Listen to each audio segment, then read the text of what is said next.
Je restais sans voix, paralysé, ne sachant pas si je devais m'enfuir ou hurler, ou les deux ensemble.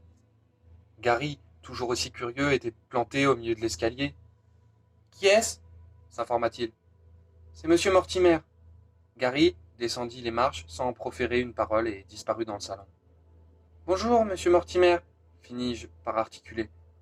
Je restai prudemment dans l'encadrement de la porte. Mais mes parents ne sont pas là, bredouillai-je. Quelle erreur! Maintenant, ils savaient que j'étais seul, avec Gary. Comment pouvait-on être aussi bête? Ce ne sont pas tes parents que je suis venu voir, Betty. C'est toi. Il allait m'enlever.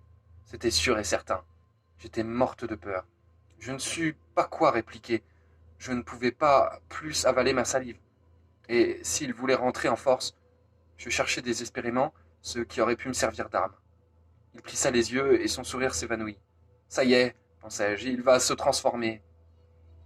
Dans le hall, j'aperçus un petit vase de fleurs. Pas très efficace contre un monstre en furie. Betty, ça ne serait pas à toi par hasard, lança-t-il, en me tendant mon sac à dos.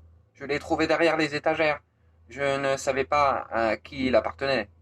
Puis j'ai vu qu'il y avait ton nom écrit dessus. Merci, balbutiai-je, en laissant échapper un soupir de soulagement. Tu sais, après la fermeture, je rentre toujours à pied, donc j'ai pensé à te le rapporter. L'explication de M. Mortimer paraissait valable. Mais si c'était un piège, j'examinai attentivement son visage. À quoi pensait-il? Je tendis le bras, et il me rendit mon sac. C'est gentil, monsieur Mortimer, vraiment. Et puis, je me suis dit que tu aimerais peut-être commencer ton livre ce soir. Ah oui, oui, bien sûr. Tu as dû quitter la bibliothèque en courant, dit-il en me fixant. Oui, j'étais très pressé. On m'attendait. Ce qui signifie que tu n'es pas resté après notre rendez-vous? Aïe aïe aïe, il a des soupçons. Il faut que je trouve une réponse. Non, répliquai-je en essayant de conserver mon calme. J'étais tellement en retard que j'ai filé comme une flèche.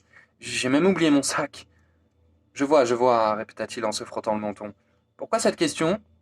Il sembla surpris. Pour rien. Je pensais que quelqu'un avait voulu me jouer un tour en restant après la fermeture. Et dans quel but? Demandai-je en essayant de paraître intéressé.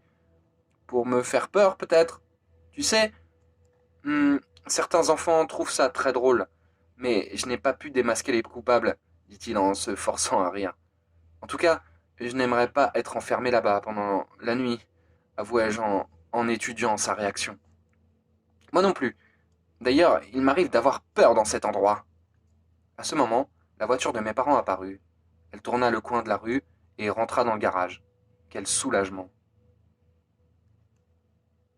Je te laisse, fit gaiement M. Mortimer. Tu leur diras bonsoir de ma part. Merci pour mon sac. De rien, et à la semaine prochaine, Betty. J'étais tellement soulagé de revoir mon père et ma mère. Je courus comme une folle jusqu'à la cuisine, où maman venait juste de rentrer, les bras chargés de provisions. Dis-moi, ce n'était pas monsieur Mortimer donna-t-elle. Si, dis-je vivement. Oh, je suis si contente que vous soyez rentré. Et qu'est-ce qu'il voulait? Il m'a rapporté mon sac, je l'avais oublié là-bas. Maman, il faut que je te raconte à son sujet. C'est très aimable de sa part, remarqua-t-elle en posant ses paquets sur la table. Comment as-tu fait ton compte pour l'oublier? Tu sais, je suis partie si vite que c'est d'autant plus aimable qu'il habite assez loin d'ici, m'interrompit-elle. Maman, tu ne vois pas que j'essaye de te dire quelque chose?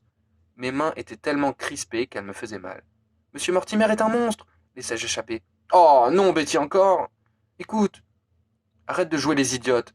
J'espère que tu as été poli avec lui. Maintenant, ça suffit. Va aider ton père à sortir les courses de la voiture. Zut,